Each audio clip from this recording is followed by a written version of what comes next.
What is up, everybody? Happy Halloween weekend, y'all. How's everyone doing? As you can see, I'm dressed quite well as a cowboy for the Halloween weekend coming up here. Hope everyone's got fun plans, maybe going out to see family and things like that, I'm sure whoever watches this will get a kick out of how I'm dressed, which is the point. It's supposed to be funny, and we're talking about NFL football like we always do, right? So, sorry, I can't believe I'm wearing this. Let's get let's get right into it, okay? Let's just dive into the Week 7 games. Week 7, starting off Thursday night football, right? Denver Broncos, Cleveland Browns. I can't say that I'm wildly shocked by the outcome of this game. I thought it was going to be the better team. However, it's surprising that they get it done with Case Keenum at the helm. And on that note, also no Nick Chubb and no Kareem Hunt, but they get the whole job done with Dearness Johnson, who had an amazing game. Denver continues to struggle.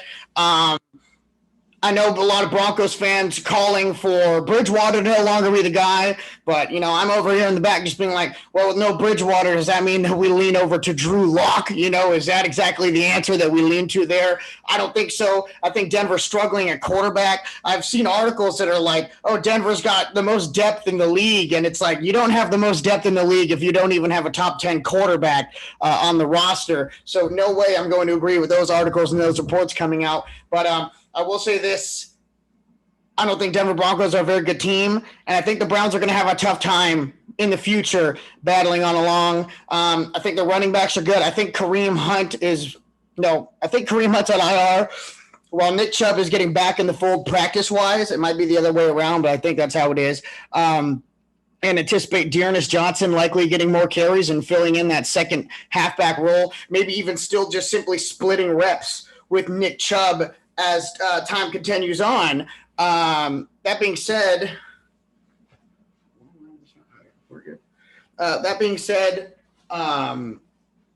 anticipate the Browns to struggle in the next coming weeks here. Baker out with injury still, and there's just a lot of problems still going on over there in that locker room. So just injury-wise. Other than that, good win by the Cleveland Browns. Win at 17-14. Never really seemed like the game the Broncos were going to be in. Even from the get-go, they were just really struggling to move the ball. Denver falls to 3-4. They've lost their last 4 straight. Cleveland moves to 4-3. Good job, Browns. Next game we're going to talk about was an absolute blowout, and I freaking love it coming from a Raiders fan department. If you're a Chiefs fan, not so much. Patrick Mahomes very much so struggles against a Tennessee Titans team that was firing on all cylinders. They were winning the game by 24 they were winning the game by 27 at halftime. Didn't score any points in the second half. Kansas City only manages to muster up 3 points. Patrick Mahomes, 206 yards passing, no touchdowns, 1 interception. Offense looked terribly out of sync. Patrick Mahomes was sacked numerous times. Let's actually get that actual number for you guys. Stats. Sacks allowed. Mahomes was sacked 4 times, getting hit very hard on the last play he was in, which he fumbled the ball and may have gotten a head or neck injury, caused Patrick Mahomes to be removed from the game. And Chad Henne coming in there and playing backup quarterback for the rest of the game for the Kansas City Chiefs, which struggled to score any points. Again, the game ended 27-3. Tennessee Titans, howdy y'all, Tennessee, Nashville, they're looking like a real football program right now. Vrabel's getting things figured out. They just beat Buffalo, just beat Kansas City handily, okay? So keep your eyes on Tennessee to continue to grow and get that confidence up, because momentum is one hell of a ride here in the NFL, and the Tennessee Titans probably have the most of any team around. They are up there with the best record in the AFC at the moment. I believe they are, 5-2. Kansas City falls to 3-4. Tennessee Titans are one of the top 3 teams in the AFC, all tied at 5-2. Good job, Tennessee Titans. Great win. Tannehill playing great football. A.J. Brown Brown had a hell of a game. Derrick Henry threw a touchdown pass, right? So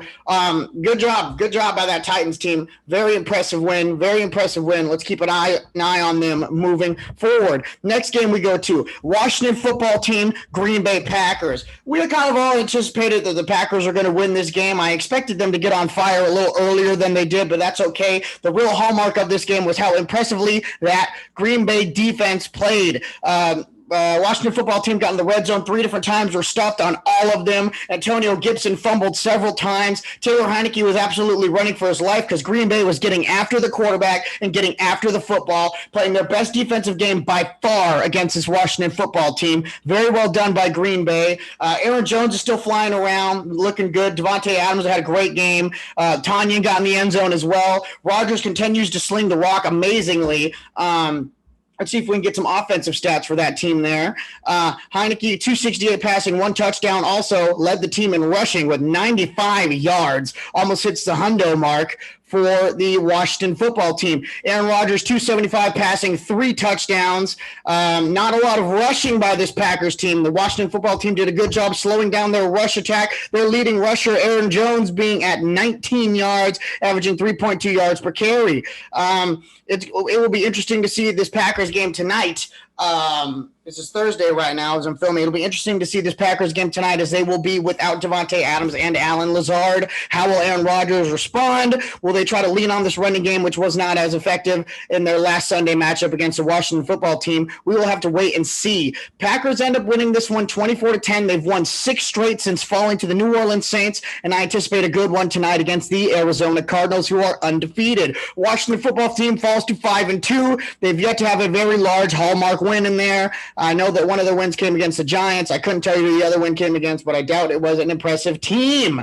Going on to another blowout game, and I really didn't see this one coming. I did not have this team picked to win, but they done it, and they did it handily. The Cincinnati Bengals absolutely rough up the Baltimore Ravens. Joey Burrow and the boys were firing on all cylinders. Jamar Chase looks like a freaking animal, having a better rookie start than Justin Jefferson that did last year, which I did not even think was possible because Justin Jefferson had a crazy rookie year last year. But Jamar has set the pace, and he's really doing a great job. Had an 82-yard touchdown in that game where he broke out of 3 tackles with a little spin cycle, got in the end zone, making Joey Burrow look like an absolute beast. The Ravens were completely lost. Lamar was getting rushed like no tomorrow. That pass rush for the Cincinnati Bengals team was all over the place. They sacked Lamar Jackson 5 times.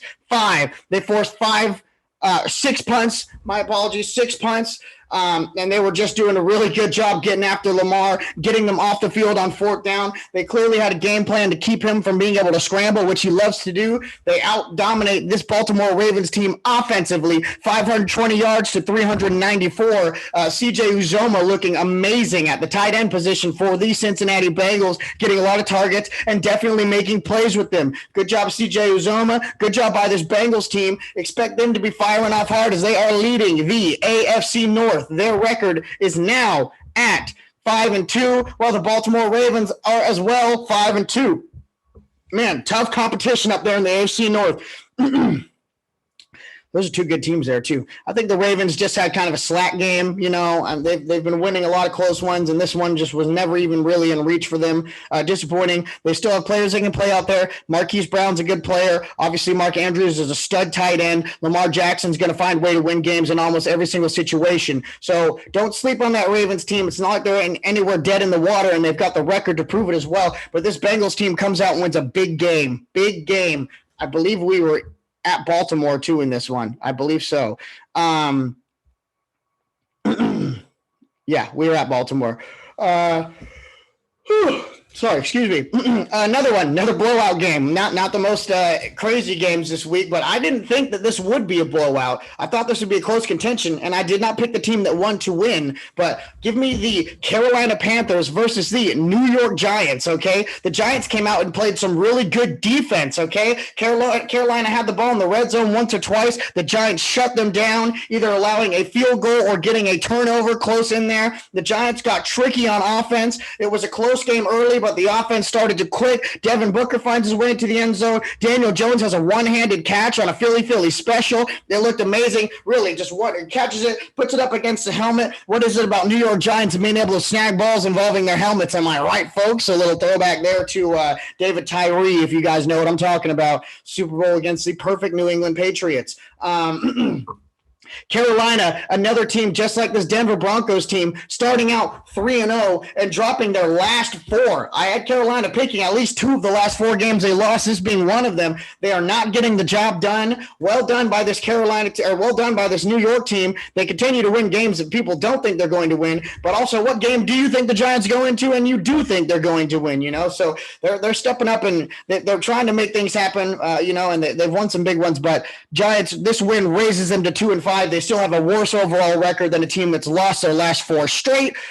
Carolina will fall to 3-4 in a very gutting performance by them. Giants just seem to absolutely handle them defensively and started going very well on offense as well. Phillip Walker ends up going into that game as well. Sam Darnold gets pulled, playing poorly.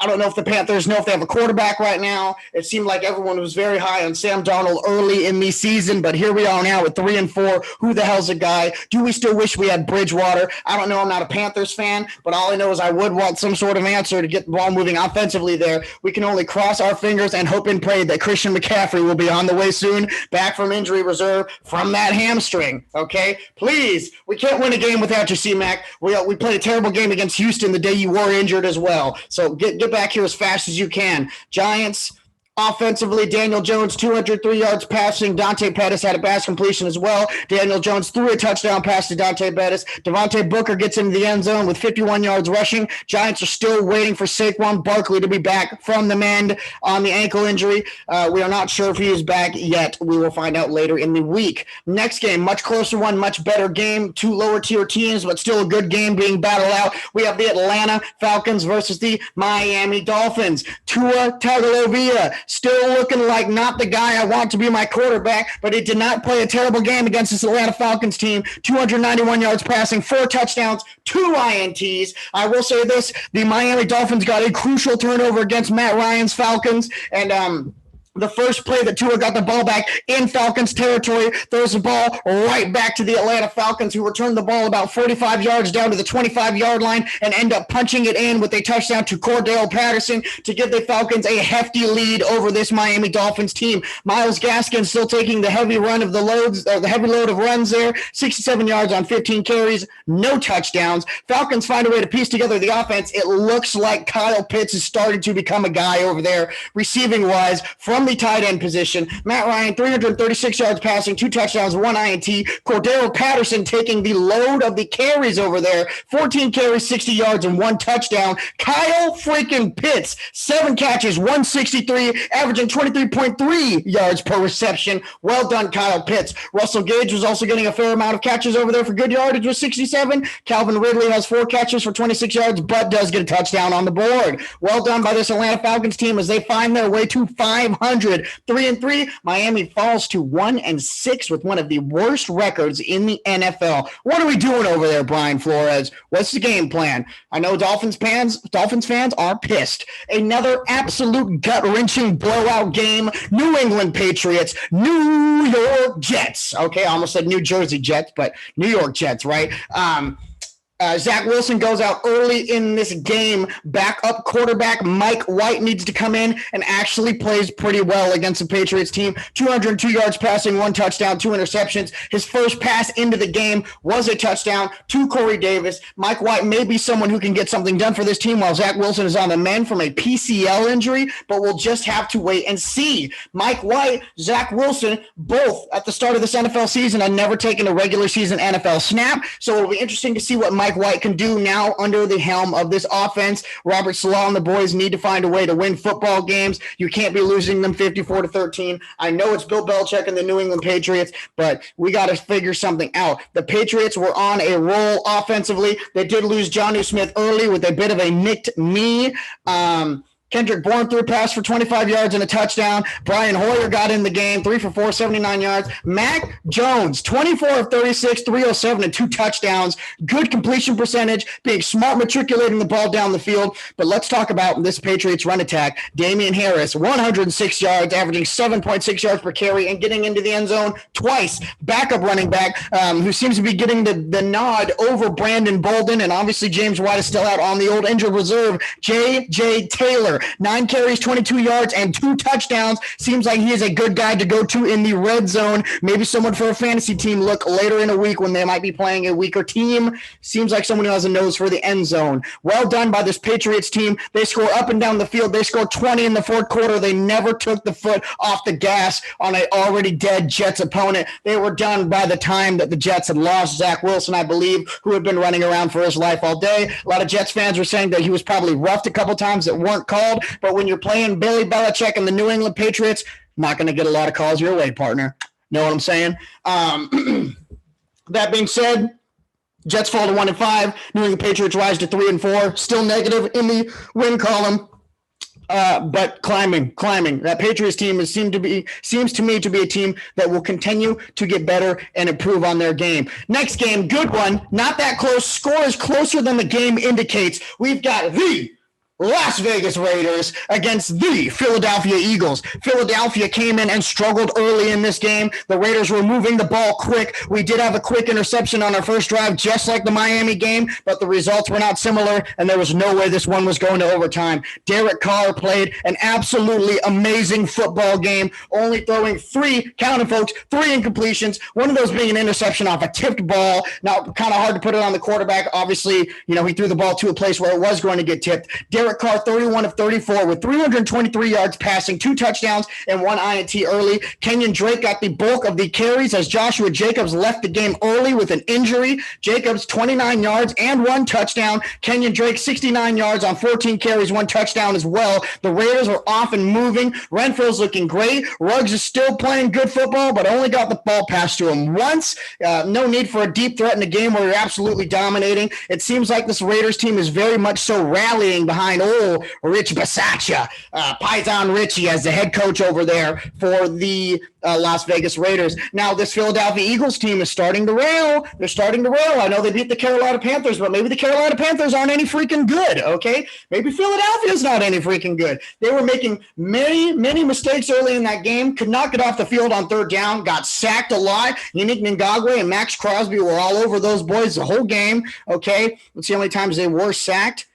They were sacked twice, but there was a lot of QB hurries. A lot of times they had to throw the ball away or bad passes got out just because that Raiders defense was absolutely there to eat. Mad Max, the Condor, was not going to let anything happen, dove over the line on some Troy Polamalu shiz and stopped Jalen Hurts from attempting a QB sneak. Very good play. The next snap, the Eagles would mishandle the snap and would lose the football, and the Raiders would recover it hastily. Well done by the Las Vegas Raiders. They win this game 33-22 against Philadelphia. Philadelphia opened the game leading, by the way. They're up 7-0. Raiders responded and really never took their feet off the gas. Philadelphia Eagles fall to 2-5, while the Raiders rise to 5-2. There are 4 teams in the AFC that are 5-2: Cincinnati, Baltimore, Tennessee, Las Vegas. Let's go Raiders. Great record, great football team, great head coach. Seems like everyone's really managed to cool down their jets. On the whole John Gruden situation and looking past it and being able to grow and develop and learn as players. And that is what we're seeing. And we're seeing a lot of production as well. Great job by the Raiders team, 5-2.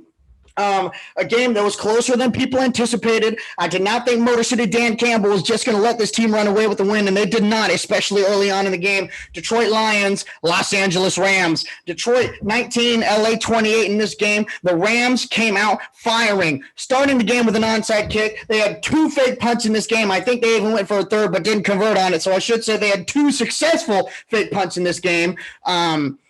Jared Goff played a decent game. He does end the game with 2 interceptions. You know, it seems like that the Rams are really the winners of this trade, but the Detroit Lions are just trying to start rebuilding, and it was time to let Matthew Stafford go and let his wings fly on a team that can actually start winning some football games, and they certainly are. I listened to a soundbite, and Matt Stafford has a lot of love for those Lions guys. He adapted them all up, and he's like, I know you guys are grinding. I know, like, I respect you guys so much, but I'm sure he is happy as hell to get out of Detroit. Motor City Dan Campbell and the boys are unable to get this one put together. Detroit will fall to 0-7. Rough. Los Angeles Rams will rise to 6-1. Their only loss coming to the undefeated Arizona Cardinals. For the Lions, Jamal Williams and DeAndre Swift seem to be splitting carries quite evenly right now. Jamal 12 carries, 57 yards. DeAndre Swift 13 carries, 48 yards. Okay, seems like Jamal is getting the better of the two on the average, averaging 4.8 per carry. But we'll see who starts getting the more bulk of the carries. Seems like we have a split backfield over there. Matthew Stafford has a lights-out game, 28-41, 334 passing with 3 touchdowns. Darrell Henderson continues to be the main back there with Sony Michel getting a very minimal look, but still does at times. Darrell Henderson, 15 carries, 45 yards with an average of 3 yards. Cooper Kupp continues to freaking dominate, and Tyler Higbee continues to be the tight end target for that team. Cooper Kupp, 10 receptions, 156 yards, 15 yards per average, and 2 touchdowns. Well done by Cooper Kupp. Okay, moving on to an absolute routing. Chicago Bears, Tampa Bay Buccaneers. Tom Brady and the Bucs sure like to put the foot on the gas and keep the foot down on the throat of the enemy, so much so that Blaine Gabbert ended up getting in this game around the 4th quarter. Justin Fields, 22 of 32, 184 yards, 3 interceptions. I know he's a rookie. We got to cut him some slack. This team just beat the Raiders last week, or two weeks ago, I should say. Is Laser the guy with the offensive play calls? It's hard to tell when you're playing such a dominant defense like the Tampa Bay Buccaneers do have from a D-line and linebacker standpoint. I know they're struggling in the backfield, but from a team that likes to run the football like the Bears, this is exactly not the team that you want to line up against. Khalil Herbert, backup running back over there, got 18 carries and did hit the century mark. 18 carries, 100 yards rushing, no touchdowns. Justin Fields had 8 scrambles for 38 yards, averaging 5 yards. Damon Williams coming off the injury, 3 carries, 5 yards. I'm pretty sure he's still trying to work back into the lineup there. Cole Kmet, the tight end for this Bears team, leads them in receiving yards with a dismal 43 on 5 catches. Good job, Kmet. Way to try to keep the team rolling. Tom Brady is 20 for 36 with 211 passing, 4 tutties. Leonard Fournette seems to be getting the bulk of the carries with Ronald Jones close behind him. Big Lenny, 15 carries, 81 yards, and a touchdown. Ronald Jones, 10 carries, 63 yards, 1 touchdown. It seems like Ronald Jones has slightly fallen out of favor with that team due to a fumbling issue. I would expect him to be getting back on track ASAP. Chris Godwin, 8 catches, 111 yards, and a tutty. Mike Evans, 6 catches, 76 yards, and 3 touchdowns. Well done, Mike Evans. Big red zone threat there. Another absolute blowout game. We'll talk about it because we talk about every game. Houston Texans, Arizona Cardinals. Arizona obviously is now 7-0. Houston stuck at the 1-6 mark. Davis Mills still quarterbacking for this Houston Texans team. I do believe Tyrod Taylor is back from the hamstring injury starting as of next week. Davis Mills, 23 of 32 for 135 yards passing. David Johnson, the running back, only gets 25 yards. Mark Ingram only gets 9 yards. Mark Ingram has been traded to the New Orleans Saints. He is linked up with Alvin Kamara. He is back where he started before he went to Baltimore, and I do believe he is happier than ever to be on a team that knows how to win some football games. He will be down there with Jameis Winston, Sean Payton, and the boys. Hopefully Taysom Hill will be back fighting for that team again as well. Kyler Murray came into this game playing great football, 261 passing, 3 touchdowns, 1 INT. Chase Edmonds, 15 carries, 81 yards.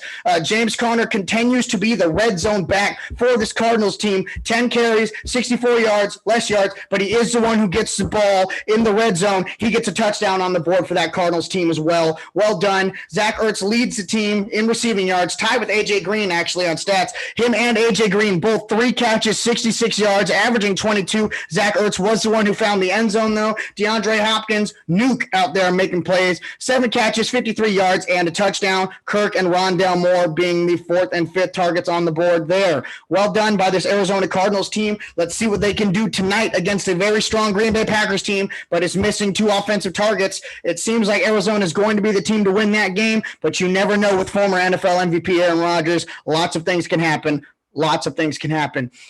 Sunday Night Football. I love this because I hate the 49ers, but I'm sorry for you 49ers fans out there. Indianapolis Colts goes into San Francisco. We got a rough and rainy, wet night, but the Colts were the ones who were able to find their offense and find it early. Jonathan Taylor, 18 carries, 107 yards rushing, and a touchdown. Carson Wentz finds his way into the end zone as well. Carson Wentz, 150 yards passing, 2 touchdowns, and his main guy receiving on the night, Michael Pittman Jr., playing a great weather game. Hard to catch the football in downpours like that, and it was torrential, okay? We got to comment on the fact that the weather was absolutely terrible in this game. Michael Pittman Jr., 4 catches, 105 yards, and a touchdown. Very well done by Pittman in the receiving game to lead the way. Really not a lot of other action by any of the other receivers. Mo Alley Cox had a couple of catches, and Zach Pascal also had some catches as well. I anticipate that T.Y. Hilton will be back for this Indianapolis Colts team soon, but he has been out with an injury. He had came back for a game against Houston, had a decent game, left again with injury, still off the board right now.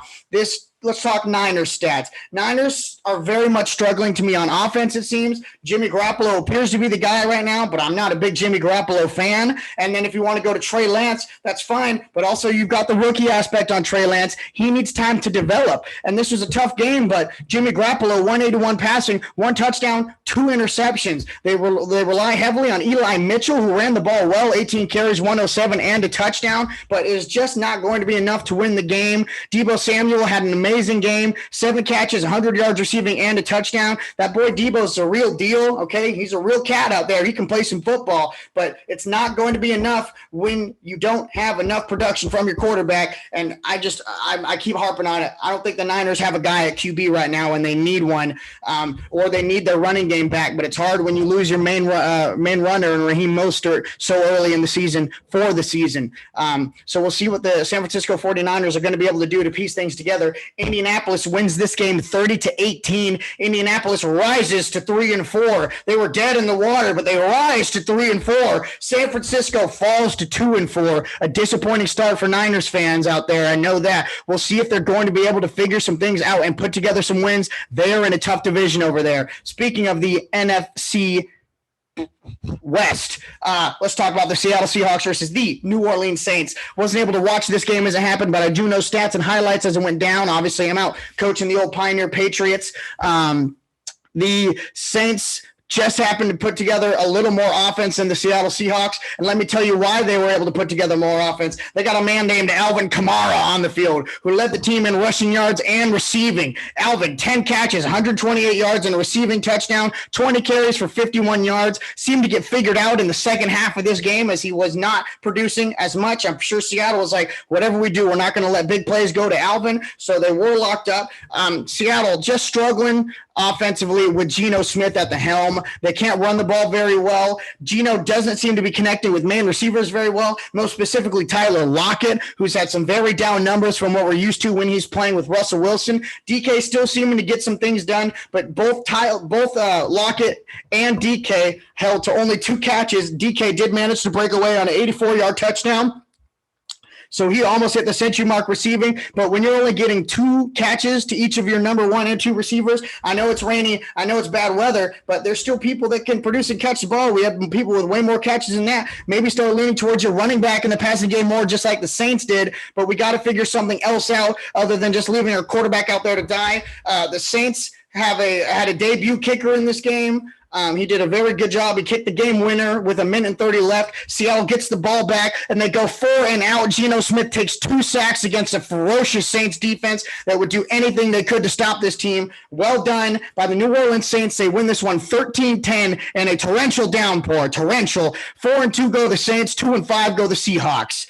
And that is our season there. I want to take a quick moment to talk about my Pioneer Patriots. We just played the best team in the league, the Casa Roble Rams. Casa Roble's been in the league for about 5-6 years. They have not lost a game in the league until last Friday. The Patriots did a great job. I'm just so proud. Our offense played great. Our defense played great. Special teams-wise, we played absolutely amazing. If you want to check out highlights of the game and see what happened, go to STSS Sports on YouTube, Shooting the Straight Sports. There's a great video up there that you guys should check out. It really is amazing footage. They did a great job highlighting the players and the athletes, and they basically get every single big play that happened. It's amazing coverage. I'm serious. Go check it out. It's super entertaining to watch. Great music behind it as well. On that note, go Patriots. And we're going to move on along here. Let's talk about these Week 8 matchups. We're just going to fire on through who we think is going to win these games in Week 8, and I will let you guys go. I have to go coach as well. Sorry I had to burn through this one a little bit, but sometimes you just got to get them in while you can. Ain't that right, son? Oh, boy. And happy Halloween weekend again to everyone, right? Again, that is why I'm dressed up. I do not normally wear this attire. Green Bay Packers, Arizona Cardinals. I think the Cardinals are going to win this game, even though I think it's going to be a good one. This is going to be played tonight. I wouldn't be shocked if the Packers came and won, okay? They have a 6.5-point differential right now just because Devontae and Allen Lazard are out, and that makes sense. Those are very two large receiving threats for this team, okay? So I'm going to lean on Arizona. I want the Packers to win. Panthers versus Falcons. Give me the Carolina Panthers. They've been on a downspin. I think that they're a better football team than this Falcons. I think they might have C-Mac back as well. I'm not entirely sure, but I still think the Panthers are going to pull this out. Could be dead wrong. The Falcons tend to win games against these lower tier teams, which Carolina is starting to slide into that category. Let's see if they can turn things around. I'm going to go with the Carolina Panthers. Titans versus the Indianapolis Colts. Titans have been on an absolute roll. Colts have been starting to gain some steam. I anticipate this will be a good game and come down to close wire, but give me a heavy lean on the Titans there. They've been winning really good games against tougher teams than this Indianapolis Colts team, so that's what we're going to do. Miami Dolphins, Buffalo Bills, hammer down the Bills all day, every day of the week. I don't think Miami stands a chance. I just don't think they stand a chance. Give me Buffalo. Bengals, Jets, give me Bengals all the way. Jets are starting backup quarterback Mike White. Really seem to struggle on offense. Defense played very poorly against that New England team as well. Give me Cincinnati. Steelers versus Cleveland Browns. I think the Browns are a little too banged up. I don't know if Baker's going to play in this game. He'll probably want to. I think they'll have Nick Chubb and they won't have Dearness Johnson, but I think the Steelers coming off a bye are going to be highly productive. I anticipate Deontay Johnson get a lot of carries, Najee get a lot of throws, Najee to get a lot of carries. Give me the Steelers here. Give me the Steelers. Eagles versus Lions. I also anticipate this will be a better game than a blowout. The Eagles are struggling. The Lions might actually get their first win here against Philly. And you know what? Screw it. Give me the Detroit Lions. I'm calling Lions to beat the Philadelphia Eagles. Let's go. This is where the Lions are going to get their first win. The Eagles are down and broken and just got smacked around last week. The Lions are playing tough, hard-fought football, and this is a win that they absolutely can get. Give me the Lions. I'm slamming it down. Rams, Texans. Rams. There's nothing to even talk about. Unless Tyrod Taylor's in that game, it'll be much more entertaining, but I'm still going to lean towards the Rams because they've been absolutely unstoppable. 49ers versus the Chicago Bears. Give me the 49ers. I think the Niners are a better football team. If they play enough defense to slow down the run of this Bears team, they will win that game. The Bears don't have the greatest defense, I believe, and I think the Niners, even though they have mid-tier quarterbacks, will be able to move the ball down the field against them. New England Patriots, Los Angeles Chargers. The Chargers got stunned a week or two ago against the Baltimore Ravens, and they're coming off a bye week. Give me the Chargers over the New England Patriots. I know New England just played a great game. They'll probably play one of their best games of the season, similar to a Tampa Bay game. I think they're going to be in this one, but I'm leaning on the LA Chargers and Justin Herbert to pull this one out. Seattle Seahawks versus the Jacksonville Jaguars. Seahawks struggling. Geno Smith in at quarterback right now. Still think that's a better team than this Jacksonville Jaguars team. Give me the Seahawks led by Geno Smith. Buccaneers Saints. I'm going to go Tampa Tom on this one. The Saints are a good football team, but the Bucs are a great football team. Tom's going to win this one. Saints are coming off a short week as well after playing Thursday night football. So give me that. Washington football team versus the Denver Broncos. Denver's terrible. Washington's not great. Give me Washington. I think the life hopes have been sucked out of this Denver Broncos football team. I don't think they have a quarterback. I like Taylor Heineke. Jack Del Rio's the D coordinator over there in Washington. They're going to start figuring things out and getting after the quarterback even more. Give me Washington football team. This is a good game. Sunday night football. This is a good game. Dallas Cowboys, Minnesota Vikings. That's a good football game. Give me them Cowboys. I'm dressed as one, right? Give me them Cowboys, baby. But that does not mean that the Vikings aren't going to play a good game, and they could win this one close. They've played several close games, okay? But I'm going Dallas.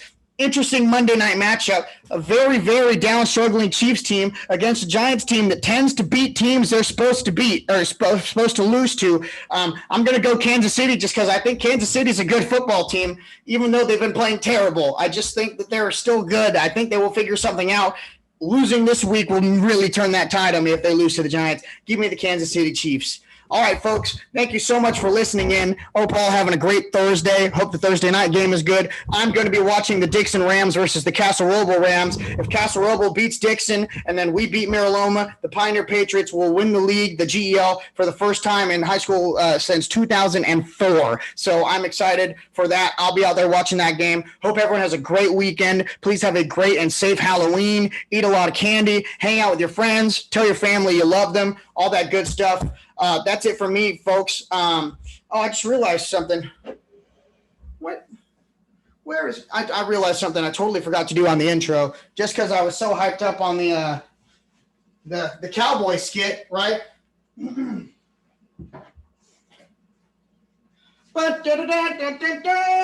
Thank you so much for coming in and watching the Holmes Hour. All right, everyone. I'll catch you next week. Let's hope we watch some good games. Stay safe out there, y'all. Have a good time. Thank you.